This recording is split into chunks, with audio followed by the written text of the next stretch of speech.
ਉਹ ਕਾਗਜ਼ ਖਾ ਨਹੀਂ ਰਿਹਾ, ਸਿਰ ਕਾਗਜ਼ ਨੂੰ ਕੁਤਰੀ ਜਾ ਰਿਹਾ ਆਪਣੇ ਦੰਦਾਂ ਨੂੰ ਠੀਕ ਕਰਨ ਲਈ। ਉਸ ਤਰ੍ਹਾਂ ਦੰਦ ਘਸ ਜਾਂਦੇ ਨੇ ਅਤੇ ਫਿਰ ਉਹ ਖਾ ਪੀ ਸਕਦਾ ਹੈ। ਜੇ ਉਹਨੂੰ ਕੁਤਰਨ ਲਈ ਕੋਈ ਚੀਜ਼ ਨਾ ਮਿਲੇ, ਉਹਦੇ ਦੰਦ ਇੰਨੇ ਵੱਜ ਕੁਝ ਖਾ ਹੀ ਨਹੀਂ ਸਕਦਾ ਹੈ। ਇਸ ਲਈ ਉਹਦੀ ਆਦਤ ਹੈ ਕੁਤਰਨ ਦੀ। ਐਂ ਨਿੰਦਕ ਦੀ ਫਿਰ ਹੌਲੀ ਹੌਲੀ ਆਦਤ ਪੈਂਦੀ ਨਿੰਦਿਆ ਕਰਨ ਦੀ। ਫਿਰ ਜਿਹੜਾ ਹੈ ਉਹ ਸੱਪ ਦੀ ਜੂਨੀ ਪੈਂਦਾ ਹੈ। ਸੰਤ ਕਹਿ ਦੁਖਨ, ਜਿਵੇਂ ਸੰਤ ਈਸ਼ਰ ਸਿੰਘ ਜੀ ਮਹਾਰਾਜ ਰਾੜਾ ਸਾਹਿਬ ਜਦੋਂ ਆਏ ਉਦੋਂ ਉੱਥੇ ਟਿੱਬੇ ਹੁੰਦੇ ਸਨ ਬਹੁਤ।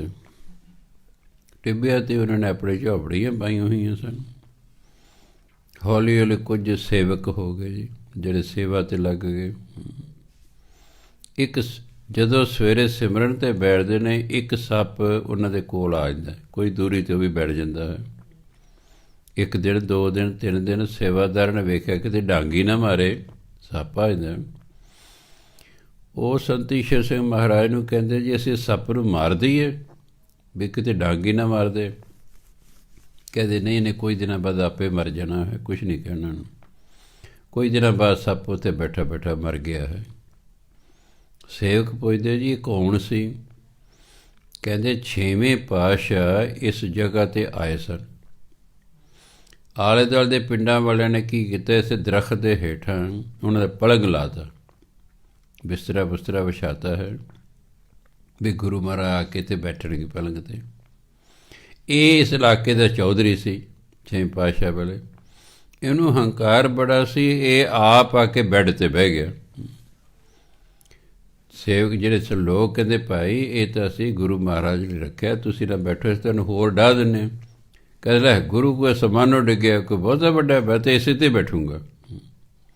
ਕਹਿੰਦੇ ਉਦੋਂ ਮਰਨ ਤੋਂ ਬਾਅਦ ਇਹ ਉਦੋਂ ਦਾ ਸੱਪ ਬਣਿਆ ਹੋਇਆ। ਹੁਣ ਸਾਡੇ ਤਰਲੇ ਕੱਢਦਾ ਰਹਿੰਦਾ ਜੀ ਮੇਰੇ ਤੋਂ ਬੜੀ ਗਲਤੀ ਹੋ ਗਈ, ਮੈਨੂੰ ਮਾफ़ ਕਰ ਦਿਓ ਜੀ, ਮੇਰੇ ਤੋਂ ਗਲਤੀ ਹੋ ਗਈ, ਮੈਨੂੰ ਮਾफ़ ਕਰ ਦਿਓ। ਕਹਿੰਦੇ ਹੁਣ ਫਿਰ ਇਸ ਜੂਨੀ 'ਚੋਂ ਅੱਜ ਇਹ ਨਿਕਲ ਗਿਆ ਹੈ। ਸੋ ਇਸ ਲਈ ਇਹ ਨਿੰਦਕ ਜਿਹੜੇ ਲੋਕ ਨੇ ਫਿਰ ਸੱਪਾਂ ਦੀ ਜੂਨੀ 'ਚ ਪੈਂਦੇ ਨੇ ਅਤੇ ਕਿੰਨੇ 100 ਸਾਲ ਫਿਰ ਜੂਨੀਆਂ ਭੁਗਤਦੇ ਰਹਿੰਦੇ। ਸੰਤ ਕਹਿ ਦੁਖਨ ਸਰਪ ਜੋਨ ਪੈ, ਸੱਪ ਦੀ ਜੂਨੀ 'ਚ ਪੈ ਜਾਂਦਾ। ਸੰਤ ਕਹਿ ਦੁਖਨ ਤ੍ਰਿਗਦ ਜੋਨ ਕਿਰਮਾਏ, ਤ੍ਰਿਗਦ ਜੋਨ ਹੁੰਦੀ ਜਿਹੜੇ ਰੀਂਗਦੇ ਨੇ ਧਰਤੀ 'ਤੇ। ਸੱਪ ਰੀਂਗ ਕੇ ਤੁਰਦਾ ਹੈ ਧਰਤੀ 'ਤੇ, ਉਹਦੇ ਪੈਰ ਨਹੀਂ ਹੁੰਦੇ, ਉਹ ਰੀਂਗ ਕੇ ਤੁਰਦਾ। ਇਸ ਤਰ੍ਹਾਂ ਜਿਹੜੇ ਬਹੁਤ ਸਾਰੇ ਹੋਰ ਵੀ ਕੀੜੇ ਮਕੌੜੇ ਜਿਹੜੇ ਰੀਂਗਦੇ ਨੇ, ਪੈਰਾਂ 'ਤੇ ਨਹੀਂ ਤੁਰਦੇ, ਪੇਟ ਵੱਲ ਤੁਰਦੇ ਹਨ, ਉਹਨੂੰ ਕੋਈ ਤ੍ਰਿਗਦ ਜੂਨ ਕਹਿੰਦੇ ਨੇ। ਕਿਰਮ ਕੀੜੇ ਨੂੰ ਕਹਿੰਦੇ ਨੇ। ਸੰਤਾਂ ਦੀ ਨਿੰਦਿਆ ਕਰਨ ਵਾਲਾ ਐਸਾ ਕੀੜਾ ਬਣਦਾ ਜਿਹੜਾ ਤ੍ਰਿਗਦ ਜੋੜ 'ਚ ਹੁੰਦਾ, ਜਿਹੜਾ ਰੀਂਗ ਕੇ ਤੁਰਦਾ ਹੈ ਧਰਤੀ 'ਤੇ।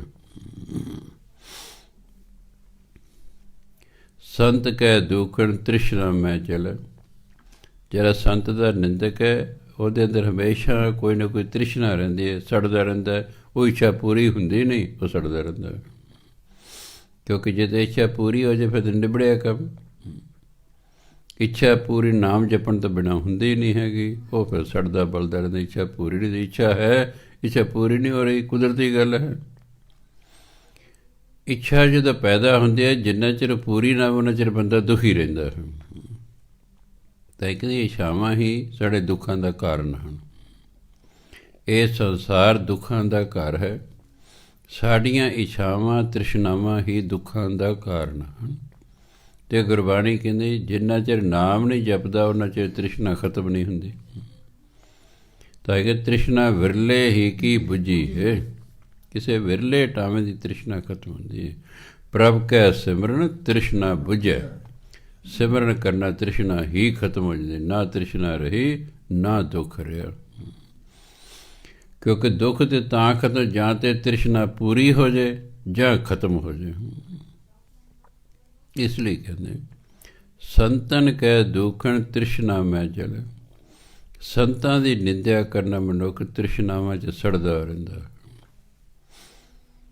ਸੰਤ ਕਹਿ ਦੁਖਣ ਸਭ ਕੋ ਛਲ, ਸੰਤਾਂ ਦੀ ਨਿੰਦਿਆ ਕਰਨਾ ਸਾਰਿਆਂ ਨਾਲ ਧੋਖਾ ਕਰਦਾ, ਛਲ ਕਪਟ ਕਰਨਾ, ਧੋਖਾ ਕਰਨਾ।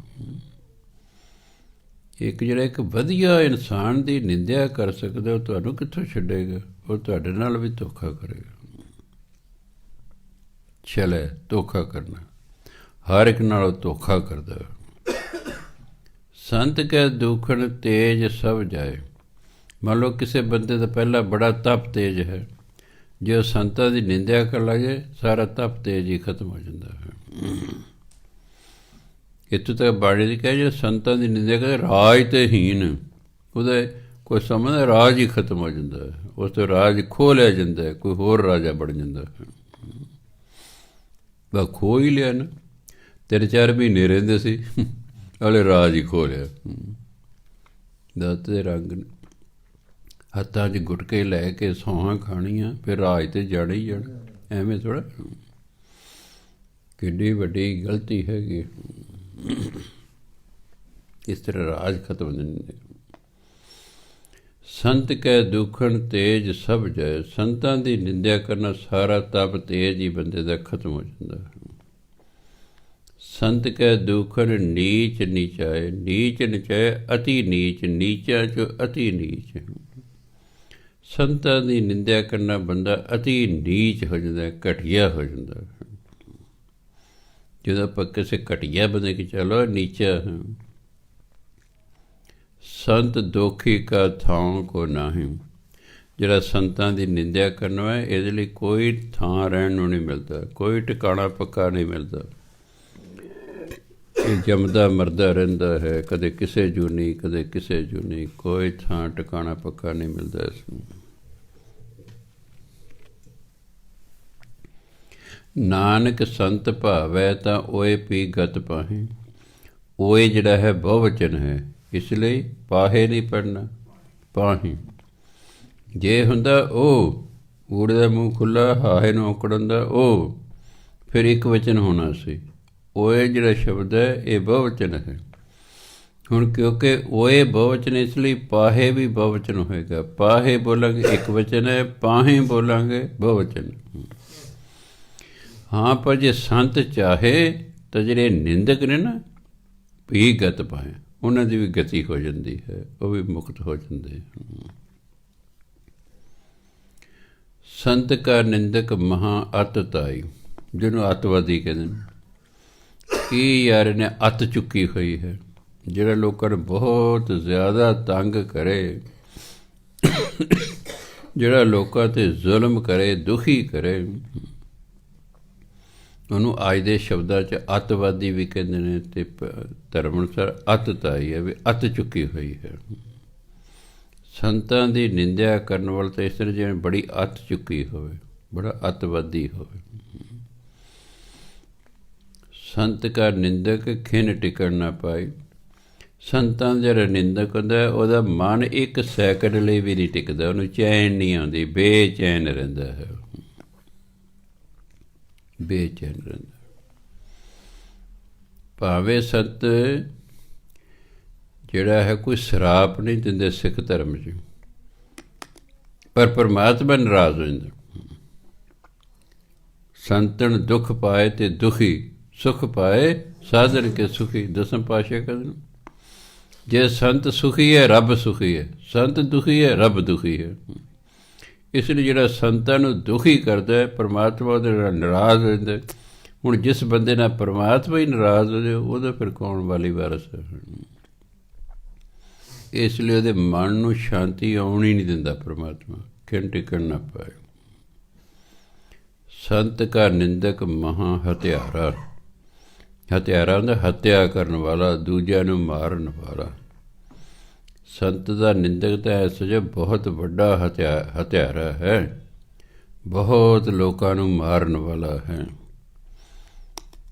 3 ਦਾ ਨਾਂ ਤੇ ਇਤਿਹਾਸ 'ਚ ਖਾਸ ਤੌਰ 'ਤੇ ਹੁੰਦਾ। ਔਰੰਗਜ਼ੇਬ ਇੱਕ, ਜਰਮਨੀ ਦਾ ਹਿਟਲਰ, ਇਟਲੀ ਦਾ ਮਸੋਲੀਨੀ ਅਤੇ ਇੱਕ ਰੂਸ ਦਾ ਜ਼ਾਰ। ਇਹ ਬੜੇ ਜ਼ਾਲਮ ਹੋਏ ਨੇ ਇਤਿਹਾਸ ਦੇ ਵਿੱਚ। ਹਿਟਲਰ ਨੇ 30 ਲੱਖ ਯਹੂਦੀ ਮਾਰਤੇ ਸਨ ਆਪਣੇ ਦੇਸ਼ 'ਚ, 30 ਲੱਖ ਯਹੂਦੀ। ਇਹ ਨਹੀਂ ਕੋਈ ਲੜਦੇ ਸਨ ਉਹਦੇ ਰੰਨਾ।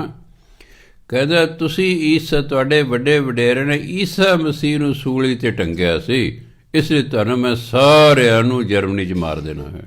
ਦੇਖੋ ਕਿਆ ਨੌਨਸੈਂਸ ਹੈ, ਕਿਤਨੀ ਮੂਰਖ ਹੈ ਵੀ 1900 ਸਾਲ ਪਹਿਲਾਂ, ਹਿਟਲਰ ਤੋਂ 1900 ਸਾਲ ਪਹਿਲਾਂ ਈਸਾ ਮਸੀਹ ਸ਼ਹੀਦ ਹੋਇਆ। ਉਸ ਵੇਲੇ ਦੇ ਲੋਕਾਂ ਦਾ ਕਸੂਰ ਸੀ, ਹੁਣ ਦੇ ਦਾ ਕੀ ਕਸੂਰ ਹੈ ਵਿਚਾਰਿਆਂ ਦਾ? ਸਿਰਫ ਇਸ ਲਈ ਮਾਰਦੇ, ਰਾਜ ਕੋਲ ਸੀ। ਹਾਂਜੀ, ਇਹਨਾਂ ਨੇ ਸਾਡੀ ਈਸਾ ਮਸੀਹ ਨੂੰ ਮਾਰਿਆ ਸੀ, ਵੱਡੇ ਵਡੇਰਿਆਂ ਨੇ। ਐਂ ਤਾਂ ਸਾਡੇ ਵੱਡੇ ਵਡੇਰਿਆਂ ਨੂੰ ਔਰੰਗਜ਼ੇਬ ਨੇ ਮਾਰਿਆ, ਮੁਸਲਮਾਨਾਂ ਨੇ ਮਾਰਿਆ ਕਿ ਨਹੀਂ? ਕੀ ਹੁਣ ਦੇ ਮੁਸਲਮਾਨਾਂ ਨੂੰ ਅਸੀਂ ਮਾਰਨਾ ਸ਼ੁਰੂ ਕਰ ਦਈਏ ਵੀ ਹਾਂ ਜੀ ਨੇ ਐਂ ਕੀਤਾ ਸੀ? ਉਹ ਤਾਂ ਉਸ ਵੇਲੇ ਕੀਤਾ ਸੀ। ਉਸ ਵੇਲੇ ਕਿਸੇ ਨੇ ਗੁਰਦੁਆਰਾ ਮੰਨ ਲਓ ਢਾਹਤਾ ਹੈ, ਉਸ ਵੇਲੇ ਦੇ ਰਾਜੇ ਨੇ ਮੰਦਿਰ ਢਾਹਤਾ ਹੈ। ਅੱਜ ਦੇ ਮੁਸਲਮਾਨਾਂ ਦਾ ਕੀ ਕਸੂਰ ਹੈ? ਅੱਜ ਤਾਂ ਕੋਈ ਕਸੂਰ ਨਹੀਂ ਵਿਚਾਰਿਆਂ ਦਾ। ਅੱਜ ਕੋਈ ਢਾਹੇ ਤਾਂ ਫਿਰ ਤਾਂ ਹੈ, ਉਹ ਤਾਂ ਸੈਂਕੜੇ ਸਾਲ ਪਹਿਲਾਂ ਢਾਹੇ ਗਏ ਅਤੇ ਅਸੀਂ ਨਫ਼ਰਤ ਕਰੀਏ, ਸਿਆਣਪ ਨਹੀਂ ਹੁੰਦੀ ਹੈਗੀ। ਇਹੋ ਜਿਹੀ ਜਿਹੜਾ ਇਟਲੀ ਦਾ ਸੀ ਮਸੋਲਿਨੀ, ਉਹ ਵੀ ਜ਼ਾਲਮ ਸੀ, ਔਰੰਗਜ਼ੇਬ ਵੀ ਜ਼ਾਲਮ ਸੀ, ਜ਼ਾਰ ਵੀ ਜ਼ਾਲਮ ਸੀ। ਉਹਦੇ ਬਾਅਦ ਹੀ ਚੀਨ 'ਚ ਹੋਇਆ ਇੱਕ ਰਾਸ਼ਟਰਪਤੀ, ਨਾਮ ਮੈਨੂੰ ਭੁੱਲ ਗਿਆ, ਵਿਦਿਆਰਥੀਆਂ ਨੇ ਮੁਜ਼ਾਹਰਾ ਕੀਤਾ 10,000 ਵਿਦਿਆਰਥੀ ਇਕੱਠਾ ਹੋਇਆ, ਆਪਣੇ ਹੱਕ ਮੰਗ ਰਹੇ ਨੇ। ਉਸ ਵੇਲੇ ਦੇ ਜਿਹੜਾ ਰਾਜਾ ਸੀ, ਹਾਲਾਂਕਿ ਦੇਸ਼ ਕਮਿਊਨਿਸਟ ਅਧੀਨ ਆ ਗਿਆ ਸੀ, ਰਾਜਾਸ਼ਾਹੀ ਖਤਮ ਹੋ ਗਈ ਸੀ। ਜਿਹੜਾ ਰਾਸ਼ਟਰਪਤੀ, ਉਹਨੇ ਨੇ ਫੌਜ ਨੂੰ ਹੁਕਮ ਕਰਤਾ ਕਿ ਬੁਲਡੋਜ਼ਰ ਲਿਆਓ ਜਿਹਦੇ ਨਾਲ ਸੜਕਾਂ ਠੀਕ ਕਰਦੇ ਨੇ, ਇਹਨਾਂ 'ਤੇ ਚੜ੍ਹਾ ਦਿਓ। 10,000 ਵਿਦਿਆਰਥੀ ਉਹਨਾਂ ਰੋਲਰਾਂ ਦੇ ਹੇਠਾਂ ਦੇ ਕੇ ਮਾਰਤੇ। ਦੱਸੋ ਕਿੰਨਾ ਜ਼ੁਲਮ ਹੈ। ਇਹੋ ਜਿਹੇ ਵੀ ਜ਼ਾਲਮ ਲੋਕ ਹੋਏ ਨੇ। ਸੋ ਇਹ ਮਹਾਂ ਹਥਿਆਰੇ ਲੋਕ ਨੇ ਕਿਸੇ ਫਿਰ ਇਹੋ ਜਿਹੇ ਮਹਾਂ ਹਥਿਆਰੇ ਬਣਦੇ ਨੇ। ਸੰਤ ਕਾ ਨਿੰਦਕ ਮਹਾਂ ਹਥਿਆਰਾ। ਸੰਤ ਦਾ ਨਿੰਦਕ ਤਾਂ ਐਂ ਜੇ ਬਹੁਤ ਵੱਡਾ ਹਥਿਆਰਾ ਹੋਵੇ। ਸੰਤ ਕਾ ਨਿੰਦਕ ਪਰਮੇਸ਼ਵਰ ਮਾਰਾ, ਰਾਰਣ ਸਿਆਰੇ ਪਰਮੇਸ਼ਵਰ ਨੇ। ਜਿਹੜਾ ਸੰਤ ਦਾ ਨਿੰਦਕ ਇਹਨੂੰ ਫਿਰ ਰੱਬ ਮਾਰਦਾ। ਅਲਗਾ ਤੈਨੂੰ ਰੱਬ ਮਾਰੇ, ਤੈਨੂੰ ਰੱਬ ਚੱਕ ਲੈ, ਤੈਨੂੰ ਕਹਿੰਦੇ ਆਪਾਂ ਔਖੇ ਹੋਏ ਰੱਬ ਮਾਰਦਾ ਫਿਰ ਇਹਨਾਂ ਨੂੰ। ਸੰਤ ਕਾ ਨਿੰਦਕ ਰਾਜ ਤੇ ਹੀਨ। ਜਦ ਸੰਤਾਂ ਦਾ ਨਿੰਦਕ ਹੈ, ਰਾਜ ਤੋਂ ਬਿਨਾਂ ਰਹਿ ਜਾਂਦਾ, ਰਾਜ ਹੀ ਖਤਮ ਹੋ ਜਾਂਦਾ, ਰਾਜ ਹੀ ਨਹੀਂ ਰਹਿੰਦਾ ਹੈਗਾ। ਇਸ ਲਈ ਜਿੰਨੇ ਵੀ ਪੁਰਾਣੇ ਅਤੇ ਹੁਣ ਦੇ ਵੀ ਜਿਹੜੇ ਨੇ ਰਾਜੇ ਮਹਾਰਾਜੇ, ਹੋਰ ਕੀ, ਸਾਧੂ ਦਾ ਸਨਮਾਨ ਕਰਦੇ। ਹਾਂ, ਸਾਧੂ ਹੀ ਹੁਣ ਨਲਾਇਕ ਹੋ ਜਦੋਂ ਗੱਲ ਵੱਖਰੀ ਹੈ। ਨਹੀਂ ਤਾਂ ਮੈਂ ਦੇਖਿਆ ਜਿੰਨੇ ਪੋਲੀਟੀਕਲ ਬੰਦੇ ਨੇ, ਰਾਜੇ ਮਹਾਰਾਜੇ ਹੋਰ ਸਾਰੇ ਸੰਤਾਂ ਮਹਾਤਮਾ ਸਤਿਕਾਰ ਕਰਦੇ ਨੇ। ਹੁਣ ਇਲੈਕਸ਼ਨ ਆਉਣੀ, ਦੇਖੋ ਥਾਂ ਜਿੱਥੇ ਜਿੱਥੇ ਸੰਤ ਰਹਿੰਦੇ ਜਾਂਦੇ ਨੇ ਕਿ ਉਹਨਾਂ ਕੋਲ ਆਸ਼ੀਰਵਾਦ ਲੈਣ। ਕਿਉਂ? ਉਹਨਾਂ ਨੂੰ ਥੋੜ੍ਹੀ ਅਕਲ ਹੈ ਵੀ ਜੇ ਆਸ਼ੀਰਵਾਦ ਦਿੱਤੀ ਸਾਡਾ ਪਾਰ ਉਤਾਰਾ ਹੋ ਜਾਏਗਾ। ਹੁਣ ਦੇ ਸੰਤ ਵੀ ਸਿਆਣੇ ਹੋ ਗਏ ਨੇ ਵੀ ਸਾਨੂੰ ਕੀ ਲੋੜ ਹੈ ਸਿੱਧਾ ਆਉਣ ਦੀ ਰਾਜਨੀਤੀ। ਜਿਹੜਾ ਵੀ ਹੈ ਕੋਈ ਨਹੀਂ, ਰੱਬ ਭਲੀ ਕਰੇਗਾ। ਦੂਜਾ ਆ ਗਿਆ ਆਖਿਆ, ਹਾਂ ਰੱਬ ਭਲੀ ਕਰੇਗਾ। ਚੱਲ ਸਾਰਿਆਂ ਨੂੰ ਆਸ਼ੀਰਵਾਦ ਦੇ ਦਿਓ, ਲੋੜ ਹੀ ਨਹੀਂ ਕਿਸੇ ਨੂੰ ਨਾਰਾਜ਼ ਕਰ। ਸਭ ਨੂੰ ਪੁੱਤਰ ਦੇ ਦਿਓ, ਧੀ ਦੇਣ ਦੀ ਕੀ ਲੋੜ ਹੈ? ਹਾਂ ਭਾਈ ਪੁੱਤਰ ਹੋਏਗਾ, ਤੇਰੇ ਪੁੱਤਰ ਹੋਏਗਾ, ਚਾਹੇ ਬਾਅਦ ਧੀ ਹੋ ਜੇ, ਦੇਖੀ ਜਾਓ। ਇਸ ਲਈ ਉਹ ਵੀ ਹੁਣ ਹੌਲੀ ਹੌਲੀ ਸਿਆਣੇ ਹੁੰਦੇ ਜਾਂਦੇ ਨੇ ਵੀ ਆਪਾਂ ਨੂੰ ਕੀ ਲੋੜ ਹੈ। ਆਮ ਲੋਕ ਵੀ ਚੁਸਤ ਹੋ ਗਏ ਨੇ। ਜਿਹੜਾ ਭਾਜਪਾ ਤੁਹਾਨੂੰ ਪਾਉਣੀ ਵੋਟ, ਹੋਰ ਕਿਹਨੂੰ ਪਾਉਣੀ ਹੈ ਜੀ? ਤੁਹਾਡੇ ਤੋਂ ਚੰਗਾ ਸਾਨੂੰ ਕੌਣ ਹੈ? ਫਿਰ ਅਕਾਲੀ ਆ ਕੇ ਬਾਜੀ ਵਾ, ਹਾਂ ਆਹ ਤਾਂ ਕਾਂਗਰਸ ਨੂੰ ਦਿੱਤਾ ਸੀ, ਇਹ ਤਾਂ ਆਪੇ ਟੁੱਟ ਗਏ ਨੇ ਜੀ, ਤੁਹਾਨੂੰ ਵੋਟ ਪਾਉਣੀ ਹੈ। ਆ ਗਿਆ ਜਿਹੜਾ ਆਪ ਵਾਲੇ, ਆਹੋ ਜੀ ਅਸੀਂ ਨਾ ਕਾਂਗਰਸ ਵੀ ਵੇਖ ਲਈ, ਅਕਾਲੀ ਵੇਖ ਲੈਣੇ, ਨਖਿੱਧ ਨੇ, ਐਤਕੀ ਤੁਹਾਨੂੰ ਚਾਂਸ ਦੇਣ। ਪਤਾ ਨਹੀਂ ਕਿਹਨੂੰ ਦੇਣਾ ਸੀ, ਕਿਹਨੂੰ ਨਹੀਂ ਦੇਣਾ। ਸੋ ਗੁਰੂ ਮਹਾਰਾਜ ਕਹਿੰਦੇ ਸੰਤਾਂ ਦੀ ਨਿੰਦਿਆ ਕਰਨ ਵਾਲਾ ਰਾਜ ਤੋਂ ਰਹਿਤ ਹੋ ਜਾਂਦਾ, ਰਾਜ ਤੋਂ ਹੀਨ ਹੋ ਜਾਂਦਾ। ਸੰਤ ਕਾ ਨਿੰਦਕ ਦੁਖੀਆ ਅਰ ਦੀਨ। ਜੇ ਸੰਤਾਂ ਦਾ ਨਿੰਦਕ ਹੈ ਦੁਖੀ ਰਹਿੰਦਾ, ਦੀਨ ਅਤੀ ਨਿਮਾਣੇ, ਨਿਤਾਣੇ ਨੂੰ ਕਹਿੰਦੇ ਨੇ। ਨਿਤਾਣਾ ਹੁੰਦਾ ਸੰਤ ਕੇ ਨਿੰਦਕ ਸਰਬ ਰੋਗ। ਸੰਤਾਂ ਦੀ ਨਿੰਦਿਆ ਕਰਨ ਸਭ ਪ੍ਰਕਾਰ ਦੇ ਰੋਗ ਲੱਗ ਜਾਂਦੇ ਨੇ, ਸਰੀਰ ਰੋਗੀ ਰਹਿਣ ਲੱਗ ਜਾਂਦਾ ਹੈ। ਕਈ ਰੋਗ ਹਟਦੇ ਹੀ ਨਹੀਂ, ਉਹਨੂੰ ਕਹਿੰਦੇ ਕਰਮਕ ਰੋਗ।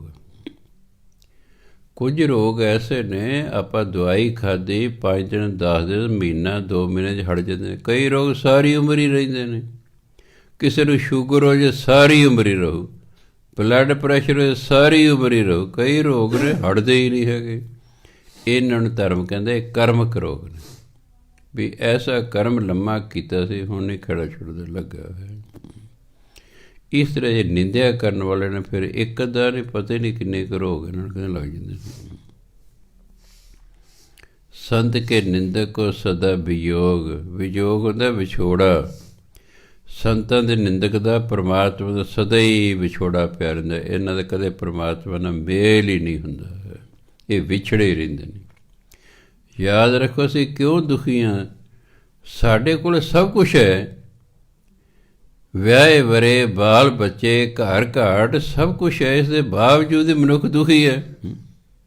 ਉਹਨੂੰ ਸਮਝ ਹੀ ਨਹੀਂ ਆਉਂਦਾ ਵੀ ਸਭ ਕੁਛ ਕੋਲ ਹੈ, ਮੈਂ ਦੁਖੀ ਕਿਉਂ ਹਾਂ?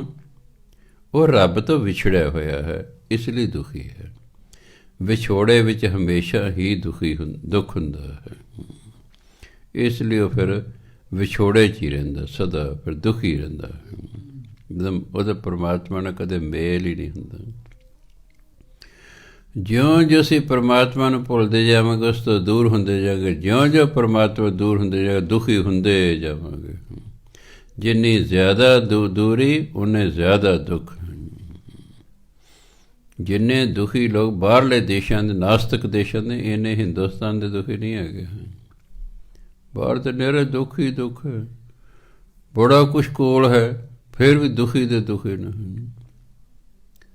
ਬੜਾ ਕੁਛ ਹੈ ਫਿਰ ਵੀ ਮੇਰੇ ਕੋਲ ਅਰਦਾਸਾਂ ਕਰਾਉਂਦੇ ਰਹਿੰਦੇ ਨੇ। ਮੈਂ ਯਾਰ ਫਿਰ ਤੁਸੀਂ ਐ ਵੀ ਗਏ ਬਾਹਰ, ਜੇ ਆਹੀ ਖੁਸ਼ੀ ਸੀ। ਹਾਂਜੀ, ਇੱਥੇ ਬੈਠੇ ਰਹਿੰਦੇ, ਇੱਥੇ ਰਹੋ ਤਾਂ ਵੀ ਦੁਖੀ, ਬਾਹਰ ਗਏ ਤਾਂ ਵੀ ਦੁਖੀ। ਪੈਸਾ ਹੈਗਾ ਪਰ ਦੁੱਖ ਖੜਾ ਹੈ। ਪੈਸਾ ਹੈਗਾ ਇਸ 'ਚ ਕੋਈ ਸ਼ੱਕ ਨਹੀਂ ਹੈ, ਪਰ ਦੁੱਖ ਖੜਾ ਹੈ, ਦੁਖੀ ਨਹੀਂ। ਆ ਜਿਹੜੇ ਸਾਡੀਆਂ ਰੋਜ਼ ਰੋਜ਼ ਸ਼ਾਦੀਆਂ ਟੁੱਟ ਰਹੀਆਂ ਨੇ ਹਿੰਦੁਸਤਾਨ, ਇਹ ਫੋਰਨ ਕੰਟਰੀ ਦਾ ਅਸਰ ਹੈ ਸਾਡੇ 'ਤੇ। ਜਿੱਥੇ ਅਸਰ ਹੈ, ਜੇ ਉੱਥੇ ਮਾਂ ਬਾਪ ਦੋਨਾਂ ਨੂੰ ਆ ਹੋਵੇ ਨਾ ਸ਼ੂਗਰ, ਬੱਚੇ ਜਿਹੜੇ ਨੇ ਮੁਕੱਦਮਾ ਚਲਾ ਦੇ ਮਾਂ ਬਾਪ 'ਤੇ, ਵੀ ਜਦੋਂ ਪਤਾ ਸੀ ਵੀ ਤੁਹਾਨੂੰ ਸ਼ੂਗਰ ਹੈ, ਇਹਨੇ ਸਾਨੂੰ ਜੰਮਿਆ ਕਿਉਂ, ਸਾਡੀ ਜ਼ਿੰਦਗੀ ਨਰਕ ਬਣਾ ਕੇ ਰੱਖਦੀ ਇਹਨਾਂ ਨੇ, ਮੁਕੱਦਮਾ ਚੱਲ ਜਾਂਦਾ ਜੀ ਮਾਂ ਪਿਓ ਦੇ ਵਿਰੁੱਧ। ਵੀ ਜਦੋਂ ਇਹਨੂੰ ਪਤਾ ਸੀ ਸਾਨੂੰ ਸ਼ੂਗਰ ਹੈ ਅਤੇ ਸਾਡੇ ਬੱਚੇ ਨੂੰ ਤਾਂ ਹੋਵੇਗੀ ਹੀ ਹੋਵੇਗੀ, ਪੇਰੈਂਟਲ ਹੈ ਤਾਂ। ਹਾਂ, ਜੇ ਦੋਨਾਂ 'ਚੋਂ ਇੱਕ ਨੂੰ ਸ਼ੂਗਰ ਹੋਵੇ, ਵਾਈਫ ਨੂੰ ਜਾਂ ਹਸਬੈਂਡ ਨੂੰ, ਤਾਂ ਕੋਈ ਬੱਚਾ ਮਾਂ 'ਤੇ ਚਲਾ ਜਾਂਦਾ, ਕੋਈ ਬਾਪ 'ਤੇ ਚਲਾ ਜਾਂਦਾ, ਕੋਈ ਬਚ ਜਾਂਦਾ, ਕਿਸੇ ਨੂੰ ਸ਼ੂਗਰ ਹੋਵੇ। ਪਰ ਜੇ ਦੋਨਾਂ ਨੂੰ ਹੀ ਮਾਂ ਪਿਓ ਦੋਨਾਂ ਨੂੰ, ਤਾਂ ਬੱਚੇ ਨੂੰ ਤਾਂ ਹਰ ਹਾਲਤ 'ਤੇ ਹੋਣੀ ਹੀ ਹੈ, ਔਰ ਜਨਮ ਤੋਂ ਹੀ ਹੋਣੀ ਹੈ। ਅਤੇ ਜਿਹਨੂੰ ਜਨਮ ਤੋਂ ਸ਼ੂਗਰ ਹੁੰਦੀ 13-14 ਸਾਲ ਤੋਂ ਵੱਧ ਜਿਉ ਨਹੀਂ ਸਕਦਾ, ਮਰ ਜਾਂਦਾ। ਕੋਈ 17 ਸਾਲ ਜਾ ਕੇ ਮਰ ਗਿਆ, ਕੋਈ 12 'ਚ ਮਰ ਗਿਆ, ਕੋਈ 13 'ਚ ਮਰ ਗਿਆ, ਉਹ ਜ਼ਿਆਦਾ ਸਮਾਂ ਨਹੀਂ ਜਿਉ ਸਕਦੇ। ਇਸ ਲਈ ਉੱਥੇ ਮੁਕੱਦਮੇ ਚੱਲਦੇ ਨੇ। ਇੱਕ ਬੀਬੀ ਚਲੀ ਗਈ ਜੱਜ ਕੋਲੇ, ਅੱਜ ਹੀ ਵਿਆਹ ਹੋਇਆ, ਸਵੇਰੇ ਚਲੀ ਗਈ ਜੱਜ ਕੋਲੇ। ਮੈਂ ਨਹੀਂ ਕਹਿੰਦੇ ਇਹਦੇ ਨਾਲ ਵਿਆਹ, ਤਲਾਕ ਲੈਣਾ। ਕਹਿੰਦੇ ਕਿਉਂ? ਕਹਿੰਦੇ ਮੂੰਹ 'ਚ ਬਦਬੂ ਆਉਂਦੀ ਹੈ ਜੀ। ਉਹਨੇ ਡਾਕਟਰ ਸੱਦਿਆ, ਡਾਕਟਰ ਕਹਿੰਦਾ ਹਾਂ ਜੀ ਵਾਕਿਆ ਆਉਂਦੀ ਬਦਬੂ। ਚੱਲ ਉਹਨੇ ਤਲਾਕ ਮਨਜ਼ੂਰ ਕਰਤਾ ਜੱਜ ਨੇ, ਵੀ ਫਿਰ ਤੂੰ ਕੀ ਕਰਾਉਣਾ। ਇਹ ਹੌਲੀ ਹੌਲੀ ਆਹ 2-4 ਸਾਲ ਦੇਖਦੇ ਚਲੇ, ਇੱਥੇ ਵੀ ਉਹੀ ਹੋ ਜਾਣਾ। ਅਸਰ ਤਾਂ ਹੋਣਾ ਹੀ ਆ। ਹਵਾ ਵਗੇ ਚੂਹੇ ਦੀ ਖੱਡੇ ਵੀ ਲੱਗੇਗਾ। ਹੁਣ ਤਾਂ ਮੋਬਾਈਲ ਰਾਹੀਂ ਬਹੁਤ ਛੇਤੀ ਹਵਾ ਆਉਂਦੀ ਹੈ। ਮਾਨਸੂਨ ਦੀ ਤਾਂ ਸਪੀਡ ਹੈ 4 ਕਿਲੋਮੀਟਰ ਹੈ ਪ੍ਰਤੀ ਘੰਟਾ। ਮਾਨਸੂਨ ਹਵਾਵਾਂ ਜਿਹੜੀਆਂ ਇਹਨਾਂ ਦੀ ਸਪੀਡ 1 ਘੰਟੇ ਦੀ ਸਿਰਫ 4 ਕਿਲੋਮੀਟਰ ਹੈ, ਅਤੇ ਮੋਬਾਈਲ ਦੀ ਤਾਂ ਇੱਕ ਸਾਈਡ 'ਚ ਲੱਖਾਂ ਕਿਲੋਮੀਟਰ ਸਪੀਡ ਹੈ। ਹਾਂਜੀ, ਨਾਲ ਦੀ ਨਾਲ ਖਬਰ ਆ ਜਾਂਦੀ, ਆਹ ਲਓ ਜੀ। ਹਾਂਜੀ, ਸੋ ਇਸ ਲਈ ਤਿਆਰ ਹੀ ਰਹੋ ਬਸ ਤੁਸੀਂ। ਹੁਣ ਅੱਜ ਤੋਂ ਕੋਈ 30 ਸਾਲ ਪਹਿਲਾਂ ਸਾਡੇ ਸਕੂਲ ਦੀ ਇੱਕ ਮੈਡਮ ਹੈ, ਅਮਰੀਕਾ ਚਲੀ ਗਈ। ਉੱਥੇ ਹਸਬੈਂਡ ਉਹਨਾਂ ਦੇ ਰਹਿੰਦੇ, ਉਹਨਾਂ ਨੂੰ ਮਿਲਣ ਚਲੀ ਗਈ। 3 ਮਹੀਨੇ ਲਾ ਕੇ ਵਾਪਸ ਆਏ। ਮੈਂ ਜੀ ਅਮਰੀਕਾ ਦੀ ਕੋਈ ਖਾਸ ਗੱਲ ਦੱਸੋ। ਕਹੇ ਜੀ ਉੱਥੇ 25% ਜਿਹੜੇ ਮਾਂ ਪਿਓ ਨੇ ਜੇਲ੍ਹ 'ਚ ਨੇ। ਮੈਂ ਕਿਉਂ? ਕਹਿੰਦੇ ਬੱਚਿਆਂ ਨੂੰ ਅਧਿਕਾਰ ਦਿੱਤਾ ਹੋਇਆ ਹੈ ਸਰਕਾਰ ਨੇ ਕਿ ਜੇ ਤੁਹਾਡਾ ਮਾਂ ਬਾਪ ਤੁਹਾਨੂੰ ਤੰਗ ਕਰੇ ਇੰਨੇ ਨੰਬਰ 'ਤੇ ਸਾਨੂੰ ਟੈਲੀਫੋਨ ਕਰਦੇ, ਸਰਕਾਰ ਚੱਕ ਕੇ ਲੈ ਦੀ ਮਾਂ ਪਿਓ ਨੂੰ, ਚਲੋ ਜੀ। ਜਾਂ ਉਹਨੂੰ ਤਾਂ ਬੱਚਾ ਲੈ ਜਾਂਦੀ, ਜਦ ਦਫਾ ਹੋ ਬੱਚਾ ਲੈ ਜਾਂਦੀ ਵੀ ਤੁਸੀਂ ਬੱਚੇ ਨੂੰ ਤੰਗ ਕਰਦੇ ਹੋ, ਚਲੋ ਤੁਸੀਂ ਨਹੀਂ ਰੱਖ ਸਕਦੇ, ਭੇਜੋ ਜੀ। ਜਰਮਨੀ 'ਚ ਮੇਰੇ ਕੋਲ ਸਾਹਮਣੇ ਕਈ ਆਉਂਦੇ ਕੇਸ ਹੁੰਦੇ ਵੀ ਸਾਡੇ ਬੱਚੇ ਲੈ ਗਈ ਜੀ ਸਰਕਾਰ। ਅਸੀਂ ਉਹਨੂੰ ਝਿੜਕਤਾ ਸੀ, ਹਿੰਦੁਸਤਾਨੀ ਨੇ ਝਿੜਕਣ ਦੀ ਆਦਤ ਹੈ ਕਿ ਅਸੀਂ ਝਿੜਕਦਾ ਸੀ, ਉਹਨੇ ਟੈਲੀਫੋਨ ਕਰਤਾ, ਉਹਦੀ ਗੌਰਮੈਂਟ ਆਈ, ਉਹ ਸਾਡੇ ਬੱਚੇ ਲੈ ਕੇ ਦਿੰਦੇ ਨਹੀਂ ਵਾਪਸ। ਹੁਣ ਕਰਨਾ ਤੁਸੀਂ ਬੱਚੇ ਪਾਲਣ ਦੇ ਯੋਗ ਨਹੀਂ, ਤੁਹਾਨੂੰ ਬੱਚਾ ਵਾਪਸ ਨਹੀਂ ਮਿਲੇਗਾ। ਕਹਿ ਜੀ ਕੋਈ ਪਾੜ ਦੇ ਦਿਓ, ਸਾਡਾ ਬੱਚਾ ਸਾਨੂੰ ਵਾਪਸ ਮਿਲਦੇ। ਸੋ ਦੱਸਾਂ, ਜੇ ਆਪਾਂ 10 ਸਾਲ ਹੋਰ ਜਿਉਂਦੇ ਰਹੇ, ਬੜਾ ਕੁਛ ਤੁਸੀਂ ਦੇਖੋਗੇ, ਅੱਖਾਂ ਬੰਦ ਕਰ ਲਿਆ ਕਰੋਗੇ। ਹੈ ਆ ਕਿਉਂ? ਅਸੀਂ ਪੁਰਾਣੇ ਹਾਂ, ਸਾਡੇ ਤੋਂ ਦ੍ਰਿਸ਼ ਵੇਖ ਨਹੀਂ ਹੋਣੇ ਹੈ, ਇਸ ਲਈ ਤੁਸੀਂ ਅੱਖਾਂ ਹੀ ਬੰਦ ਕਰ ਲਿਆ ਕਰਨੀ ਵੀ ਅੱਖਾਂ ਬੰਦ ਕਰਕੇ ਸੜਕ ਤੋਂ ਲੱਗ ਜਾਓ, ਆ ਕੀ ਹੋ ਰਿਹਾ ਹੈ। ਜਿਵੇਂ ਆਪਣਾ ਚੰਡੀਗੜ੍ਹ ਦੀ ਪੁਲਿਸ ਹੈ, ਲੜਕੇ ਵੇਖ ਕੇ ਅੱਖਾਂ ਬੰਦ ਕਰ ਲੈਂਦੇ ਵੀ ਇਹ ਕੀ ਗੰਦ ਪਾਇਆ, ਤੇ ਜਿਹੜੇ ਲੋਕਾਂ ਦੇ ਸਾਹਮਣੇ ਪਾਰਕਾਂ 'ਚ ਬੈਠੇ ਆਹ ਕੀ ਗੰਦ ਪਾਇਆ ਹੋਇਆ ਇਹਨਾਂ ਨੇ, ਉਹ ਪੁਲਿਸ ਵਾਲੇ ਮੂੰਹ ਹੀ ਪਰਾਂ ਕਰ ਲੈਂਦੇ ਕਿ ਸਾਡੇ ਵੱਸ ਦਾ ਹੈ ਹੀ ਨਹੀਂ ਜੀ। ਬਸ ਹੁਣ ਸਾਫ਼ ਗੌਰਮੈਂਟ ਕਰਤਾ, ਅਸੀਂ ਨਹੀਂ ਕੁਛ ਕਰ ਸਕਦੇ ਜੀ। ਇਹ ਸਾਰੇ ਵੱਡੇ ਦੇ ਲੜਕੇ ਲੜਕੀਆਂ ਨੇ, ਅਸੀਂ ਕੀ ਕਰੀਏ? ਅਸੀਂ ਨੌਕਰੀ ਚੜ੍ਹਨ ਨਹੀਂ। ਦੇਖ ਮਰਦਾਂ ਨੇ ਰੰਗ ਕਰਦਾ, ਤਾਂ ਤੁਹਾਨੂੰ ਸਾਡਾ ਟ੍ਰੇਲਰ ਵਿਖਾਇਆ ਹੈਗਾ, ਬਾਕੀ ਆਪਾਂ ਦੇਖ ਲਿਆ ਜੀ। ਸੋ ਗੁਰੂ ਮਹਾਰਾਜ ਕਹਿੰਦੇ ਸੰਤ ਕੇ ਨਿੰਦਕ ਕੋ ਸਦਾ ਵਿਯੋਗ, ਸੰਤ ਦਾ ਨਿੰਦਕ ਤਾਂ ਸਦਾ ਵਿਯੋਗ 'ਚ ਰਹਿੰਦਾ ਹੈ, ਵਿਛੋੜੇ ਦੇ ਦੁੱਖ 'ਚ ਰਹਿੰਦਾ ਹੈ। ਸੰਤ ਕੀ ਨਿੰਦਾ ਦੋਖ ਮੈਂ ਦੋਖ। ਸੰਤਾਂ ਦੀ ਜਿਹੜੀ ਨਿੰਦਿਆ ਹੈ ਸਭ ਦੋਸ਼ਾਂ ਤੋਂ ਸਭ ਤੋਂ ਵੱਡਾ ਦੋਸ਼ ਹੈ। ਕਿਸੇ ਜਿਹੜਾ ਦੋਸ਼ ਲਾਉਣਾ ਸਭ ਤੋਂ ਵੱਡਾ ਦੋਸ਼ ਹੈ ਨਿੰਦਿਆ ਕਰਨ ਦਾ, ਉਹ ਵੀ ਸੰਤਾਂ ਦੀ। ਨਾਨਕ ਸੰਤ ਭਾਵੈ ਤਾਂ ਉਸਕਾ ਵੀ ਹੋਏ ਮੋਖ, ਪਰ ਜੇ ਸੰਤ ਚਾਹੇ ਤਾਂ ਨਿੰਦਕ ਦੇ ਵੀ ਮੁਕਤੀ ਕਰ ਸਕਦਾ ਹੈ, ਉਹਨੂੰ ਮਾਫ ਕਰ ਸਕਦਾ ਹੈ।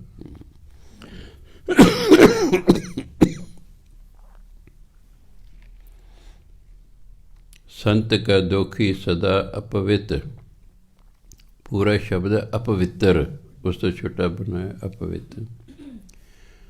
ਸੰਤ ਦਾ ਜਿਹੜਾ ਨਿੰਦਕ ਹੈ ਉਹ ਮਨ ਕਰਕੇ ਸਦਾ ਹੀ ਅਪਵਿੱਤਰ ਹੁੰਦਾ ਹੈ, ਉਹਦਾ ਮਨ ਪਵਿੱਤਰ ਹੁੰਦਾ ਹੀ ਨਹੀਂ, ਮਨ ਸਾਫ਼ ਹੀ ਨਹੀਂ ਹੁੰਦਾ, ਉਹਦਾ ਮਨ ਗੰਦਾ ਹੁੰਦਾ ਹੈ।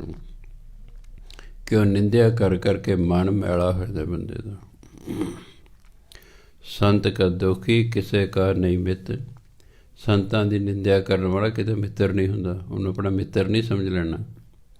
ਉਹਦੀ ਨਿੰਦਿਆ ਸੁਣ ਕੇ ਖੁਸ਼ ਨਹੀਂ ਹੋਣਾ ਵੀ ਆਹ ਇਹ ਤਾਂ ਉਹਦੀ ਨਿੰਦਿਆ ਕਰ ਰਿਹਾ, ਉਹ ਤੁਹਾਡੀ ਵੀ ਕਰੇਗਾ, ਉਹ ਕਿਸੇ ਦਾ ਮਿੱਤਰ ਹੀ ਨਹੀਂ ਹੈ।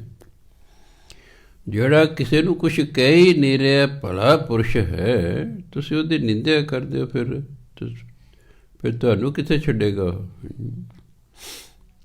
ਸੋ ਕਿਸੇ ਦਾ ਮਿੱਤਰ ਨਹੀਂ ਹੁੰਦਾ ਨਿੰਦਕ। ਸੰਤ ਕੇ ਦੋਖੀ ਕੋ ਡਾਨ ਲਾਗੇ, ਡਾਨ ਹੁੰਦਾ ਡਨ ਹੁੰਦਾ ਸਜ਼ਾ। ਸੰਤਾਂ ਦੇ ਨਿੰਦਕ ਨੂੰ ਪਰਮਾਤਮਾ ਸਜ਼ਾ ਦਿੰਦਾ ਹੈ, ਉਹਨੂੰ ਸਜ਼ਾ ਮਿਲਦੀ ਹੈ ਵੀ ਤੂੰ ਨਿੰਦਿਆ ਕਰਦਾ ਰਿਹਾ। ਸੰਤ ਕੇ ਦੋਖੀ ਕੋ ਸਭ ਤਿਆਗ, ਸੰਤਾਂ ਦੇ ਨਿੰਦਕ ਨੂੰ ਹੌਲੀ ਹੌਲੀ ਸਾਰੇ ਛੱਡ ਜਾਂਦੇ ਨੇ, ਉਹਦੇ ਸਾਰੇ ਹੌਲੀ ਹੌਲੀ ਸਾਥ ਛੱਡ ਜਾਂਦੇ ਨੇ। ਕਿਉਂ? ਜਦੋਂ ਵੀ ਉਹਨੇ ਬਹਿਣਾ ਉਹਨੇ ਨਿੰਦਿਆ ਕਰਨੀ ਸ਼ੁਰੂ ਕਰ ਦੇਣੀ, ਜਦੋਂ ਵੀ ਕਿਸੇ ਨੇ ਉਹਦੇ ਕੋਲ ਬਹਿਣਾ ਉਹਨੇ ਨਿੰਦਿਆ ਕਰਨੀ ਸ਼ੁਰੂ ਕਰ, ਆਲਾ ਉਕਤਾ ਆ ਜਾਂਦਾ ਵੀ ਇਹਨੂੰ ਤਾਂ ਹੋਰ ਕੋਈ ਗੱਲ ਹੀ ਕੋਈ ਨਹੀਂ ਆਉਂਦੀ ਹੈਗੀ। ਜੇ ਕੋਈ ਵੀ ਤੁਹਾਡੇ ਕੋਲ ਇੱਕੋ ਹੀ ਗੱਲ ਤੁਸੀਂ ਕਰੀ ਜਾਓ, ਮੰਨ ਲਓ ਕੋਈ ਮੇਰੇ ਕੋਲ, ਮੈਂ ਕਿ ਨਾਮ ਜਪਿਆ ਕਰ, ਫਿਰ ਅਗਲੇ ਮੈਨੂੰ ਨਾਮ ਜਪਿਆ ਕਰ, ਉਹ ਮੇਰੇ ਕੋਲ ਚੱਲ ਮੁੜ ਕੇ ਆਏਗਾ ਨਹੀਂ, ਯਾਰ ਇਹਨਾਂ ਇੱਕੋ ਬਾਬਾ ਨੇ ਇੱਕੋ ਗੱਲ ਨਾਮ ਜਪਿਆ ਕਰਨਾ, ਬਈ ਹੋਰ ਵੀ ਕੋਈ ਗੱਲ ਕਰ ਲਓ, ਇੱਕੋ ਗੱਲ ਕਰੀ ਜਾਂਦੇ, ਉਕਤਾ ਆ ਜਾਂਦੇ ਨੇ। ਹਾਂਜੀ, ਕਿਉਂਕਿ ਲੋਕ ਇੱਕੋ ਚੀਜ਼ ਨਹੀਂ ਚਾਹੁੰਦੇ, ਲੋਕ ਤਾਂ ਵਰਾਇਟੀ ਚਾਹੁੰਦੇ ਨੇ, ਕਦੇ ਕੋਈ ਕਹੋ, ਕਦੇ ਕੁਛ ਕਹੋ, ਕਦੇ ਕੁਛ ਕਹੋ, ਇੱਕੋ ਹੀ ਗੱਲ ਕਹੀ ਜਾਓ, ਅਗਲਾ ਖਿੱਚ ਜਾਂਦਾ ਹੈ। ਫਿਰ ਕਹਿਣ ਦਾ ਢੰਗ ਹੁੰਦਾ ਵੀ ਤੁਸੀਂ ਕਿਵੇਂ ਕਿਸੇ ਨੂੰ ਕਹਿ ਰਹੇ ਹੋ। ਪਿਆਰ ਨਾਲ ਕਹਿਣਾ ਹੋਰ ਗੱਲ ਹੁੰਦੀ ਹੈ, ਕਿ ਉਹ ਕਿਸੇ ਦੇ ਮਨ ਨੂੰ ਤੁਸੀਂ ਜਿੱਤਣਾ ਹੈ, ਕਿਸੇ ਮਨ ਨੂੰ ਤਾਂ ਬਦਲਣਾ ਹੈ। ਪਿਆਰ ਹੀ ਇੱਕ ਢੰਗ ਹੈ। ਪਿਆਰ ਨਾਲ ਅਗਲੇ ਨੂੰ ਕਹੋ, ਹੋ ਸਕਦਾ ਉਹ ਮੰਨ ਜਾਵੇ। ਪਿਆਰ 'ਚ ਬੜੀ ਤਾਕਤ ਹੁੰਦੀ ਹੈ। ਕਿਸੇ ਨੂੰ ਤੁਸੀਂ ਵਸ ਕਰਨਾ, ਪਿਆਰ ਨਾਲ ਹੀ ਵਸ ਕਰ ਸਕਦੇ ਹੋ। ਡੰਡੇ ਦੇ ਜ਼ੋਰ ਨਾਲ ਤੁਸੀਂ ਆਪਣੀ ਗੱਲ 'ਤੇ ਮਨਾ ਸਕਦੇ ਹੋ, ਪਰ ਕਿਸੇ ਨੂੰ ਵਸ 'ਚ ਨਹੀਂ ਕਰ ਸਕਦੇ। ਉਹ ਪਿਆਰ ਹੀ ਹੈ, ਇੱਕ ਢੰਗ ਹੈ। ਪਿਆਰ ਕਰੋ, ਅਗਲਾ ਤੁਹਾਡੇ ਮਗਰ ਮਗਰ ਆਈ ਜਾਏਗਾ। ਪਿਆਰ ਮੈਂ ਦੇਖਿਆ ਕਈ ਵਾਰੀ ਪੇਰੈਂਟਸ ਆ ਜਾਂਦੇ ਸਨ, ਸਾਡਾ ਬੱਚਾ ਕਿਹੋ ਜਿਹਾ ਜੀ ਪੜ੍ਹਾਈ 'ਚ, ਅਸੀਂ ਜਿਹਦੀ ਵਡਿਆਈ ਕਰ ਦਿੰਦੇ ਸੀ। ਫਿਰ ਮੈਂ ਸਾਈਕੋਲੋਜੀ ਪੜ੍ਹੀ ਨਾ, ਮੈਂ ਬੱਚੇ ਦੀ ਵਡਿਆਈ ਕਰਨੀ, ਫਿਰ ਮਾਪੇ ਦੇ ਚਿਹਰੇ ਵੱਲ ਵੇਖਣਾ। ਉਹਨਾਂ ਚਿਹਰਾ ਖਿੜ ਜਿਆ ਕਰਦਾ ਸੀ ਵੀ ਹਾਂ ਸਾਡਾ ਬੱਚਾ ਚੰਗਾ ਹੈ, ਇਹਦੀ ਚੰਗੀ ਰਿਪੋਰਟ ਹੈ। ਉਹਨਾਂ ਕੋਈ ਸ਼ੁਭ ਗੱਲ ਸੁਣੀ ਨਾ।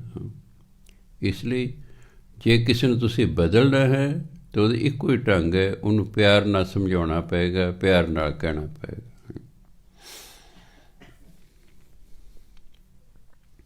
ਸੋ ਗੁਰੂ ਮਹਾਰਾਜ ਕਹਿੰਦੇ, ਸੰਤ ਕੇ ਦੋਖੀ ਕੋ ਸਭ ਤਿਆਗੈ, ਸਾਰੇ ਉਹਦਾ ਹੌਲੀ ਹੌਲੀ ਸਾਹ ਛੱਡ ਜਾਂਦੇ ਹਨ।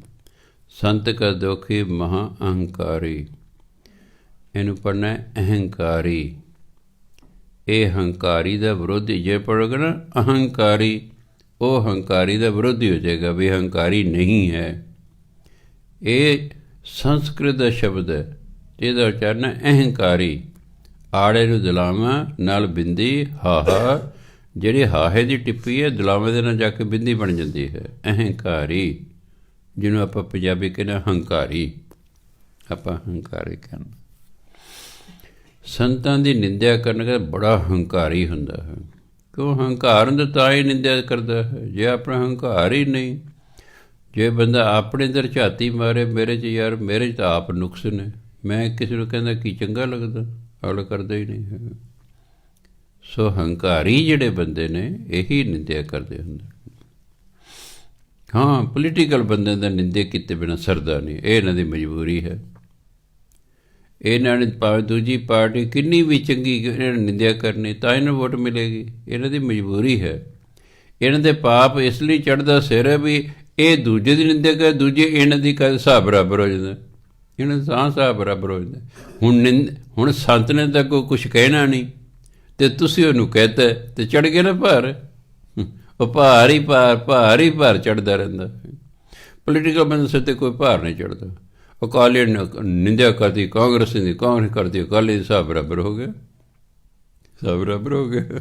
ਇਸ ਲਈ ਇਹਨਾਂ ਦਾ ਹਿਸਾਬ ਬਰਾਬਰ ਹੁੰਦਾ ਰਹਿੰਦਾ, ਇਸ ਲਈ ਲੱਗੇ ਰਹਿੰਦੇ ਨੇ। ਹਾਂ, ਇੱਕ ਨਿੰਦਿਆ ਕਰ ਰਿਹਾ ਕਿਸੇ ਲੀਡਰ ਦੀ, ਉਹ ਲੀਡਰ ਅੱਗੋਂ ਕੁਛ ਨਹੀਂ ਉਸ ਨੂੰ ਕਹਿ ਰਿਹਾ, ਫਿਰ ਉਹਦੇ ਲਈ ਸਿਆਪਾ ਖੜਾ ਹੋ ਜਾਏਗਾ ਜਿਹੜਾ ਕਹਿ ਰਿਹਾ। ਕਿਉਂ ਅੱਗੋਂ ਕੋਈ ਰਿਐਕਸ਼ਨ ਨਹੀਂ ਕਰ ਰਿਹਾ, ਉਹਦੀ ਕੋਈ ਨਿੰਦਿਆ ਨਹੀਂ ਉਹ ਕਰ ਰਿਹਾ, ਉਹ ਚੁੱਪ ਹੈ ਵੀ ਬੋਲੀ ਜਾ ਜਿਹੜਾ ਤੂੰ ਬੋਲਣਾ ਹੈ। ਉੱਥੇ ਜਾ ਕੇ ਫਿਰ ਉੱਥੇ ਜਾ ਕੇ ਘਾਟਾ ਬੰਦਾ ਸੌਦਾ ਹੋ ਜਾਂਦਾ। ਸੋ ਨਿੰਦਿਆ ਕਰਨ ਵਾਲਾ ਬਹੁਤ ਵੱਡਾ ਹੰਕਾਰੀ ਹੁੰਦਾ ਹੈ। ਸੰਤ ਕਾ ਦੁਖੀ ਸਦਾ ਬਿਕਾਰੀ, ਬਿਕਾਰੀ ਹੁੰਦਾ ਜਿਹਦਾ ਵਿਕਾਰ ਹੋਣ, ਅੰਦਰ ਬੁਰਾਈਆਂ ਹੋਣ। ਸੰਤਾਂ ਦੀ ਨਿੰਦਿਆ ਕਰਨ ਵਾਲਾ ਹਮੇਸ਼ਾ ਹੀ ਵਿਕਾਰੀ ਪੁਰਸ਼ ਹੁੰਦਾ ਹੈ, ਭੈੜਾ ਇਨਸਾਨ ਹੁੰਦਾ ਹੈ। ਸੰਤ ਕਾ ਦੁਖੀ ਜਨਮੈ ਮਰੈ, ਸੰਤਾਂ ਦੀ ਨਿੰਦਿਆ ਕਰਨ ਵਾਲਾ ਜੰਮਦਾ ਰਹਿੰਦਾ, ਮਰਦਾ ਰਹਿੰਦਾ, ਜੰਮਦਾ ਰਹਿੰਦਾ, ਮਰਦਾ ਰਹਿੰਦਾ, ਉਹਦੀ ਮੁਕਤੀ ਨਹੀਂ ਹੁੰਦੀ। ਸੰਤ ਕੀ ਦੁੱਖ ਨਾ ਸੁੱਖ ਤੇ ਟਰੈ, ਜਿਹੜਾ ਸੰਤਾਂ ਦੀ ਨਿੰਦਿਆ ਕਰਨ ਵਾਲਾ ਉਹ ਤੋਂ ਸੁੱਖ ਦੂਰ ਚਲੇ ਜਾਂਦੇ, ਰਹਿੰਦਾ ਟਲ ਜਾਣਾ, ਸੁੱਖ ਟਲ ਜਾਂਦਾ ਹੈ, ਭਾਵ ਨੂੰ ਸੁੱਖ ਮਿਲਦਾ ਹੀ ਨਹੀਂ ਹੈ, ਦੁੱਖ ਹੀ ਦੁੱਖ ਪੱਲੇ ਰਹਿ ਜਾਂਦਾ। ਸੰਤ ਕੇ ਦੋਖੀ ਕੋ ਨਾਹੀ ਠਾਉ, ਸੰਤ ਦੇ ਦੋਖੀ ਦਾ ਕੋਈ ਅਸਲ ਟਿਕਾਣਾ ਹੀ ਨਹੀਂ ਹੁੰਦਾ ਹੈਗਾ, ਉਹਦੇ ਮਨ ਨੂੰ ਸ਼ਾਂਤੀ ਮਿਲਦੀ ਹੀ ਨਹੀਂ ਹੈ, ਉਹ ਜੰਮਣ ਮਰਨ ਦੇ ਚੱਕਰ 'ਚ ਪਿਆ ਹੀ ਰਹਿੰਦਾ ਹੈ। ਨਾਨਕ ਸੰਤ ਭਾਵੈ ਤਾਂ ਲੈ ਮਿਲਾਏ, ਪਰ ਜੇ ਸੰਤ ਚਾਹੇ ਤਾਂ ਉਹਨੂੰ ਆਪਣੇ ਨਾਲ ਮਿਲਾ ਲੈਂਦਾ ਹੈ। ਸੰਤ ਕਾ ਦੋਖੀ ਅੱਧ ਬੀਜ ਤੇ ਟੂਟੈ, ਸੰਤਾਂ ਦੀ ਨਿੰਦਿਆ ਕਰਨ ਵਾਲਾ ਅੱਧ ਵਿਚਾਲਿਓ ਟੁੱਟ ਜਾਂਦਾ ਹੈ। ਕਈ ਵਾਰ ਮੈਂ ਦੇਖਿਆ ਬੰਦਾ ਐਸਾ ਡਿੱਗਦਾ ਉਹਦੇ ਲੱਕ ਹੀ ਟੁੱਟ ਜਾਂਦਾ ਹੈ, ਬਸ ਪਿਆਰ ਹੈ ਮੰਜੇ 'ਤੇ ਸਾਰੀ ਉਮਰ, ਠੀਕ ਹੀ ਨਹੀਂ ਹੁੰਦਾ। ਅਗਲੇ ਕਹਿੰਦੇ ਜੇ ਹੱਡੀ ਦੇ ਮਣਕੇ ਟੁੱਟ ਗਏ, ਹੱਡੀ ਟੁੱਟ ਗਈ ਹੈ। ਸੰਤ ਕਾ ਦੁਖੀ ਕਿਤੇ ਕਾਜ ਨਾ ਪਹੁੰਚੇ। ਸੰਤ ਦੀ ਨਿੰਦਿਆ ਕਰਨ ਵਾਲੇ ਦਾ ਕੋਈ ਕਾਰਜ ਰਾਸ ਹੀ ਨਹੀਂ ਹੁੰਦਾ ਹੈ, ਉਹਦੇ ਕਾਰਜ ਨਹੀਂ ਰਾਸ ਹੁੰਦੇ, ਕਿਉਂਕਿ ਪਰਮਾਤਮਾ ਦੇ ਨਾਲ ਨਾਰਾਜ਼ ਹੋ ਗਿਆ ਹੁੰਦਾ ਹੈ। ਸੰਤ ਕੇ ਦੁਖੀ ਕੋ ਉਦਿਆਨ ਪਰਮਾਈਏ। ਉਦਿਆਨ ਜੰਗਲ ਨੂੰ ਕਹਿੰਦੇ ਨੇ, ਇਹ ਹਿੰਦੀ ਦਾ ਸ਼ਬਦ ਹੈ ਉਦਿਆਨ, ਜੰਗਲ। ਸੰਤ ਦਾ ਨਿੰਦਕ ਤਾਂ ਇਸ ਤਰ੍ਹਾਂ ਜਿਵੇਂ ਜੰਗਲ 'ਚ ਭਟਕ ਰਿਹਾ ਹੋਵੇ। ਜੇ ਕੋਈ ਬੰਦਾ ਜੰਗਲ 'ਚ ਰਹੇ, ਜੇ ਤੁਸੀਂ ਜੰਗਲ 'ਚ ਚਲੇ ਜਾਓ ਨਾ, ਤੁਹਾਨੂੰ ਬਾਹਰ ਨਿਕਲਣ ਨੂੰ ਰਾਹ ਹੀ ਨਹੀਂ ਮਿਲਦਾ ਹੈ। ਬੜੀ ਸਮੱਸਿਆ ਇਹ। ਸਾਡੇ ਨੇੜੇ ਸਿਰਫ 10 ਕਿੱਲਿਆਂ 'ਚ ਜੰਗਲ ਸੀ।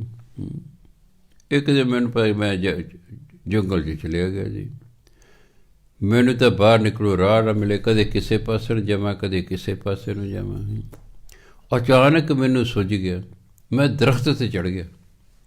ਦਰਖਤ 'ਤੇ ਚੜ੍ਹ ਕੇ ਮੈਂ ਨਿਗਾਹ ਮਾਰੀ, ਫਿਰ ਮੈਂ ਦੇਖਿਆ ਮੈਂ ਕੋਈ ਬਹੁਤੀ ਦੂਰ ਨਹੀਂ, ਨੇੜੇ ਹੀ ਆ ਗਿਆ ਪਿੰਡ ਦੇ। ਫਿਰ ਮੈਂ ਉੱਧਰ ਨੂੰ ਹੋ ਲਿਆ ਸਿੱਧਾ, ਜਿੱਧਰ ਨੂੰ ਮੈਨੂੰ ਪਿੰਡ ਦਿਸਿਆ, ਤਾਂ ਮੈਂ ਬਾਹਰ ਨਿਕਲਿਆ। ਮੇਰੇ ਤਾਂ ਛੋਟਾ ਜਿਹਾ ਜੰਗਲ ਹੈ, ਜਿਹੜੇ ਵੱਡੇ ਵੱਡੇ ਜੰਗਲ ਹੁੰਦੇ ਵਾਕਈ ਬਾਹਰ ਨਿਕਲਣਾ ਬੜਾ ਮੁਸ਼ਕਿਲ ਹੈ। ਉਹ ਤਾਂ ਇਸ ਸੰਤਾਂ ਦਾ ਨਿੰਦਕ ਤਾਂ ਇਹੋ ਜਿਹਾ ਜਿਵੇਂ ਜੰਗਲ ਦੇ ਵਿੱਚ ਭਟਕ ਰਿਹਾ ਹੋਵੇ। ਸੰਤ ਕਾ ਦੁਖੀ ਉਜੜ ਪਾਈਏ। ਉਜੜ ਹੁੰਦਾ ਗਲਤ ਰਾਹ 'ਤੇ ਪੈ ਜਾਣਾ। ਆਪਾਂ ਸਿੱਧੇ ਰਾਹ 'ਚ ਜਾ ਰਹੇ ਹਾਂ, ਅੱਗੋਂ ਰਾਹ ਭੁੱਲ ਗਏ, ਫਿਰ ਭਟਕਦੇ ਹੀ ਬੰਦਾ, ਜੇ ਠੀਕ ਰਾਹ ਨਾ ਮਿਲੇ, ਉਹ ਹੁੰਦਾ ਉਜੜ ਪਾਈ। ਸੰਤਾਂ ਦਾ ਨਿੰਦਕ ਐ ਜਿਵੇਂ ਗਲਤ ਰਸਤੇ 'ਤੇ ਤੁਰ ਪਿਆ ਹੈ, ਉਹ ਫਿਰ ਆਪਣੀ ਮੰਜ਼ਿਲ ਆਪਣੇ ਨਹੀਂ ਪਹੁੰਚ ਸਕਦਾ ਹੁੰਦਾ। ਸੰਤ ਕਾ ਦੁਖੀ ਅੰਤਰ 'ਤੇ ਥੋਥਾ।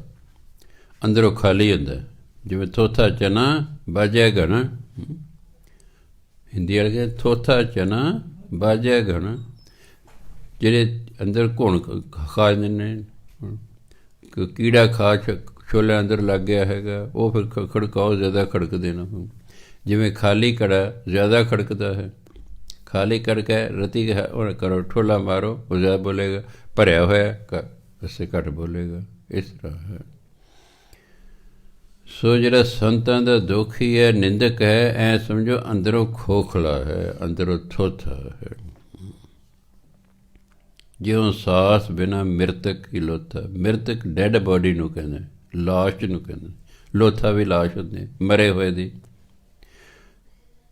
ਕਿ ਜਿਹੜਾ ਸੰਤਾਂ ਦੇ ਨਿੰਦਕ ਤਾਂ ਇਹ ਹੈ ਜਿਵੇਂ ਬਿਨਾਂ ਸਾਹ ਤੋਂ ਮੁਰਦਾ ਪਿਆ ਹੁੰਦਾ ਕੋਈ। ਮੁਰਦਾ ਉਹਨੂੰ ਹੀ ਕਹਿੰਦੇ ਜਿਹੜਾ ਸਾਹ ਜਿਹ 'ਚ ਸਾਹ ਨਹੀਂ ਹੈ, ਭਾਵ ਮੁਰਦੇ ਦੀ ਨਿਆਈ ਹੈ। ਉਹ ਮਰੀ ਹੋਈ ਲੋਥ ਹੈ, ਮੁਰਦੇ ਦੀ ਲੋਥ ਹੈ ਉਹ। ਸੰਤ ਕੇ ਦੁਖੀ ਕੀ ਜੜ ਕਿਛ ਨਾ ਹੈ, ਉਹਦੀ ਜੜ ਹੀ ਨਹੀਂ ਹੁੰਦੀ ਹੈ। ਨਹੀਂ ਤਾਂ ਕੋਈ ਦਰਖਤ ਹੈ, ਜੜ 'ਤੇ ਹੀ ਖੜਾ ਹੈ, ਜੇ ਆਪਾਂ ਉਹਨੂੰ ਜੜੇ ਪੁੱਟਦੇ ਕਿਸੇ ਕੰਮ ਦੇ ਸੁੱਕ ਸੜ ਜਾਏਗਾ। ਜਿੰਨਾ ਚਿਰ ਜੜ ਲੱਗੀ ਹੈ ਦਰਖਤ ਹਰਾ ਰਹਿੰਦਾ ਹੈ, ਜਦੋਂ ਜੜ ਪੁੱਟਦੀ ਸੁੱਕ ਸੜ ਜਾਏਗਾ। ਬਸ ਇਹ ਸਮਝੋ ਵੀ ਉਹਦੀ ਜੜ ਹੀ ਕੋਈ ਨਹੀਂ ਹੈਗੀ। ਆਪਨ ਬੀਜ ਆਪੇ ਹੀ ਖਾਏ। ਉਹ ਫਿਰ ਜੋ ਬੀਜਦਾ ਉਹ ਖਾਂਦਾ ਹੈ, ਉਹੀ ਵੜਦਾ। ਨਿਯਮ ਹੈ, ਬਾਈਬਲ ਨੇ 2000 ਸਾਲ ਪਹਿਲਾਂ ਲਿਖਿਆ, ਐ you so shell you reap. ਜਿਹੋ ਜਿਹਾ ਬੀਜੋਗੇ ਉਹੋ ਜਿਹੀ ਵੱਢੋਗੇ। ਜੈਸਾ ਬੀਜੈ ਸੋ ਲੁਣੇ, ਕਰਮਾ ਸੰਦੜਾ ਖੇਤ ਬਾੜੀ ਕਹਿੰਦੀ ਹੈ। ਇਹ ਸਾਡਾ ਸਰੀਰ ਹੈ, ਕਰਮਾਂ ਦਾ ਖੇਤ ਹੈ। ਜਿਵੇਂ ਆ ਖੇਤ ਵਿੱਚ ਆਪਾਂ ਜੋ ਬੀਜੀ ਉਹੀ ਹੋਏਗਾ ਨਾ। ਛੋਲੇ ਬੀਜੋਗੇ ਛੋਲੇ ਹੋਣਗੇ, ਕਣਕ ਬੀਜੋਗੇ ਕਣਕ ਹੋਏਗੀ। ਇਸ ਤਰ੍ਹਾਂ ਸਰੀਰ ਵੀ ਇੱਕ ਖੇਤ ਦੀ ਨਹੀਂ ਹੈ, ਜਿਹੜਾ ਕਰਮ ਬੀਜੋਗੇ ਉਹਦਾ ਹੀ ਫਲ ਮਿਲਣਾ ਹੈ। ਅਸੀਂ ਆਪਣੇ ਹੀ ਕਰਮ ਭੋਗ ਰਹੇ ਹਾਂ, ਪਰ ਮਨੁੱਖ ਇਸ ਗੱਲ ਨੂੰ ਸਵੀਕਾਰ ਨਹੀਂ ਕਰਦਾ ਅਤੇ ਦੂਜਿਆਂ ਨੂੰ ਬੁਰਾ ਭਲਾ ਕਹਿੰਦਾ ਰਹਿੰਦਾ, ਇਹਦੇ ਕਰਕੇ ਮੈਂ ਬਰਬਾਦ ਹੈ, ਇਹਦੇ ਕਰ ਪੜਾਣਾ ਹੋਇਆ। ਬਈ ਤੂੰ ਉਹਨੂੰ ਬਰਬਾਦ ਕੀਤਾ ਸੀ ਕਿਸੇ ਜਨਮ 'ਚ, ਹੁਣ ਉਹਨੇ ਤੁਹਾਨੂੰ ਕਰਤਾ, ਹੁਣ ਕਿਉਂਕਿ ਉਹਨੇ ਤੈਨੂੰ ਕੀਤਾ ਕਿ ਜਨਮ ਤੂੰ ਅੱਗੇ ਬਰਬਾਦ ਕਰੇਗਾ। ਸਿਲਸਿਲਾ ਚੱਲਦਾ ਹੀ ਰਹੇਗਾ, ਇਹ ਚੱਲਦਾ ਹੀ ਰਹਿੰਦਾ ਸਿਲਸਿਲਾ।